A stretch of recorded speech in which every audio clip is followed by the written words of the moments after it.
नमस्कार, खबरों की खबर में आपका स्वागत है। मैं हूं आपके साथ अंशिका। समय जैसे जैसे बीतता जा रहा है, चीन के खिलाफ भारत की मजबूती बढ़ती जा रही है। भारत की सीमा पर लंबे समय से दुश्मन देश चीन की सेना ने डेरा जमा रखा था।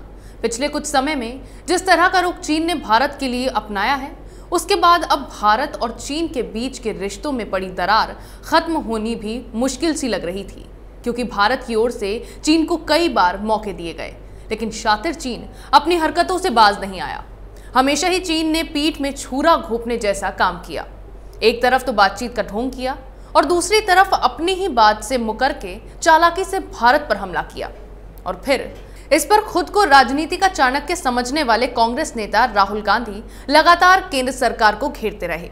लेकिन अब राज्यसभा में पूर्वी लद्दाख की वर्तमान स्थिति रक्षा मंत्री राजनाथ सिंह ने पूरी तरह से साफ कर दी है।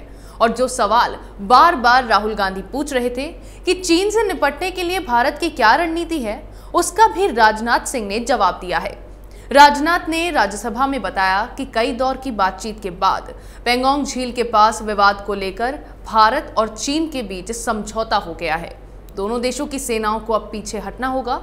अप्रैल 2020 से पहले की स्थिति को अब बहाल कर दिया जाएगा। चीन पेंगोंग झील के उत्तरी तट पर फिंगर 8 के पूर्व में अपने सैनिकों को रखेगा और भारत अपने सैनिकों को फिंगर 3 के पास अपने स्थायी बेस पर रखेगा।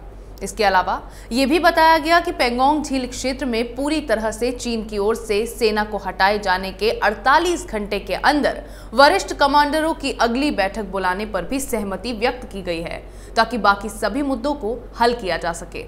इस दौरान रक्षा मंत्री राजनाथ सिंह ने यह तस्वीर भी साफ कर दी कि भारत अपनी 1 इंच जमीन भी किसी को नहीं देगा।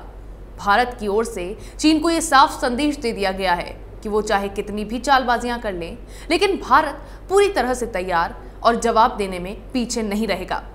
अब वर्तमान स्थिति को लेकर रक्षा मंत्री ने अपने भाषण में कहा है कि दोनों पक्ष एलएसी का सम्मान करें।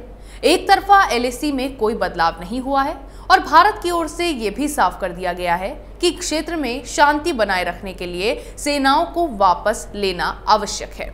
हालांकि रक्षा मंत्री के राज्यसभा में जवाब देने के बाद भारत और चीन के बीच पूर्वी लद्दाख इलाके में पिछले करीब 1 साल से भारी सीमा विवाद अब खत्म होता दिखाई दे रहा है, लेकिन विपक्ष से ये बात भी हजम नहीं हुई। अब तक तो विपक्ष की ओर से भारत और चीन के बीच की स्थिति को लेकर रणनीति पूछी जा रही थी, लेकिन अब जब भारत चीन सीमा की स्थिति पूरी तरह से साफ की जा चुकी है, तो भी विपक्ष को तसल्ली नहीं हो रही है और इस दौरान भी राज्यसभा में हंगामा ही हुआ है। विपक्ष ने कृषि कानूनों की ही तरह लद्दाख सीमा की स्थिति पर भी राजनाथ के बयान पर बहस की मांग की, लेकिन सभापति वेंकैया नायडू ने सवालों की अनुमति देने से इनकार कर दिया और विपक्ष को जमकर लताड़ लगाई। सभापति नायडू ने कहा, लद्दाख मामला राष्ट्रीय सुरक्षा का मामला है। मैंने राजनाथ सिंह को बयान देने की अनुमति दी, लेकिन इस मुद्दे की संवेदनशीलता को ध्यान में रखते हुए हमें इस मामले में एक ही स्वर की आवश्यकता है। वहीं खुद को अनुभवी और चतुर समझने वाले कांग्रेस नेता राहुल गांधी ने कई बार चीन के मुद्दे को लेकर केंद्र सरकार को घेरने की कोशिश की। राहुल गांधी ऐसे नेता हैं जिन्होंने एक भारतीय होकर हमेशा चीन की सेना का हौसला बढ़ाया और भारत की सेना का लगातार अपमान किया। इनके कुछ ऐसे ही किस्से आपको बताती हूँ। जून 2020 में कुछ समय पहले भारत और चीन के बीच उपजा विवाद जब गर्मा गया था और चीन ने धोखे से गलवान घाटी में भारत के सैनिकों पर हमला किया था। इस घटना में भारत के 20 जवान शहीद हो गए थे।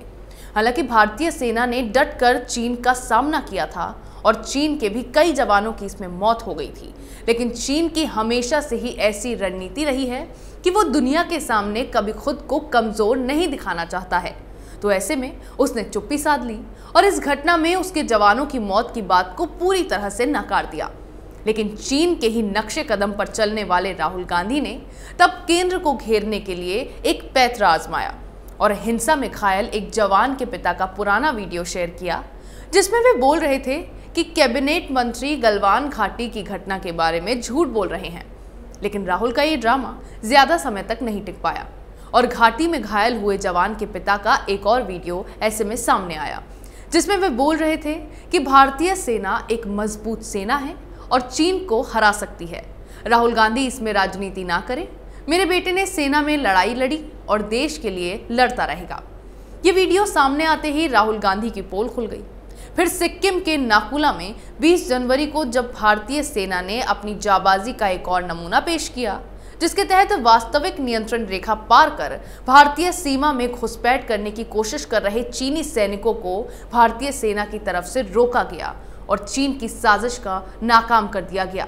हालांकि इस घटना में सेना की ओर से कहा गया कि दोनों के बीच मामूली झड़प भी हुई। ऐसे में यह खबर सामने आने के बाद चीन ने प्रतिक्रिया जाहिर करते हुए कहा कि सीमा पर शांति बरकरार रखने को लेकर उनकी सेना प्रतिबद्ध है। तो इस बीच कांग्रेस नेता राहुल गांधी ने पूरे मामले को लेकर निशाना साधा और ट्वीट करते हुए कहा, भारतीय क्षेत्र में चीन कब्जा करता जा रहा है। पिछले कई महीनों से मिस्टर 56 इंच ने एक बार भी चीन शब्द नहीं कहा है। हो सकता है कि वे चीन शब्द के साथ शुरुआत कर सकते हैं। अब इनसे कोई ये पूछे कि चीन ने अगर भारत की जमीन पर कब्जा किया होता तो क्या भारतीय सेना चीनी सैनिकों को खदेड़ पाती? इसके बाद फिर राहुल गांधी ने केंद्र की मोदी सरकार पर चुनिंदा उद्योगपतियों की मदद का आरोप लगाया। राहुल गांधी कहते नजर आए कि चीन को ये समझ आ गया है कि भारत की अर्थव्यवस्था घुटनों पर है। चीन ने ये देख लिया है कि भारत सरकार का हर कदम चुनिंदा 5-6 उद्योगपति की मदद के लिए उठाया गया है और भारत की असल ताकत को कमजोर किया है। भारत के मजदूरों, कामगारों और बुनकरों को कमजोर करने के लिए भारत सरकार ने कदम उठाए हैं। मैं आपको ये गारंटी दे सकता हूं कि अगर भारत के कामगारों, मजदूरों और बुनकरों को ताकत दी गई होती और उनकी मदद की जाती तो चीन की हिम्मत नहीं थी कि वे भारत की सीमा के अंदर आता। यानी कि इनके मुताबिक दिन रात देश की सुरक्षा के लिए तैनात सेना के प्रति देश का कोई कर्तव्य नहीं है। क्या राहुल गांधी ने भी चीन के खिलाफ सरकार की रणनीति को कभी समझने की कोशिश की है?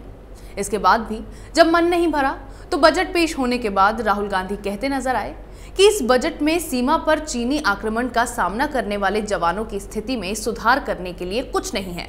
मोदी के मित्र केंद्रित बजट का मतलब है विषम परिस्थितियों में चीन से जूझ रहे जवानों की सहायता नहीं, देश की रक्षा करने वालों के साथ विश्वासघात। रक्षा बजट में बढ़ोतरी नहीं करने का आरोप लगाते हुए वो कहते नजर आए कि चीन हिंदुस्तान के हजारों किलोमीटर अंदर आकर हमारी जमीन लेता है और आप बजट में चीन को क्या मैसेज दे रहे हैं कि हम अपना रक्षा पर खर्च नहीं कर सकते। राहुल गांधी चीन के खिलाफ भारत की रणनीति पूछते रह गए और चीन का मामला खत्म हो गया।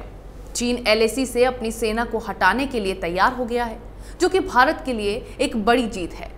हालांकि जब तक चीन की सेना ने LAC पर डेरा जमा रखा था तब तक राहुल गांधी इस मुद्दे को हवा देते जा रहे थे। लेकिन अब जब इस पूरे मामले को मोदी सरकार की रणनीतियों के तहत सुलझा लिया गया है तो राहुल के मुंह से एक शब्द नहीं निकल पा रहा है। अब भी वे अपनी बचकानी राजनीति से बाज नहीं आ रहे और भारत को हासिल इतनी बड़ी जीत को वो हिंदुस्तान के शहीद जवानों का अपमान बता रहे हैं।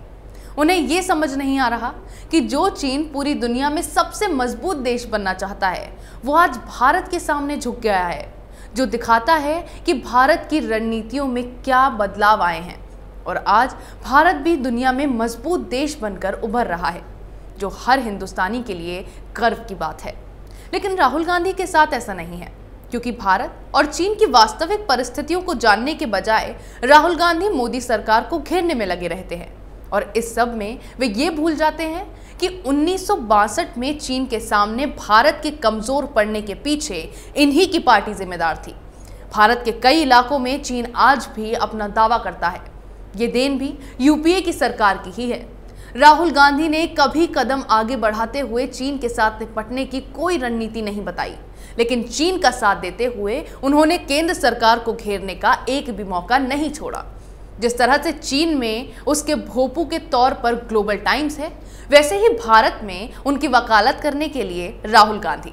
देश के मुद्दों पर ये चिंता तो बहुत जाहिर करते हैं, लेकिन जब परिस्थितियों का सामना करने का समय आता है तब ये नानी के घर भाग जाते हैं, क्योंकि राहुल गांधी को देश और देश की जनता से कोई सरोकार नहीं है।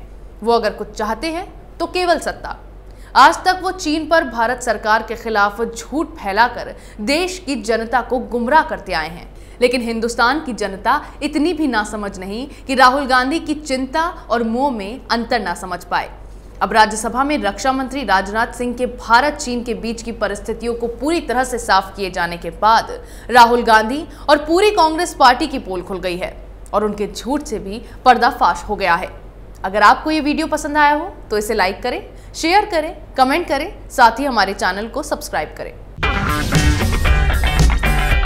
अगर आपको हमारा वीडियो पसंद आया हो तो इसे लाइक करें, हमारे चैनल को सब्सक्राइब करें और हाँ, बेल आइकन दबाना ना भूलें ताकि आप तक हमारे वीडियो की नोटिफिकेशन पहुंचती रहे। आप अपना सुझाव हमें कमेंट बॉक्स में दे सकते हैं। हमारे साथ जुड़ने के लिए शुक्रिया।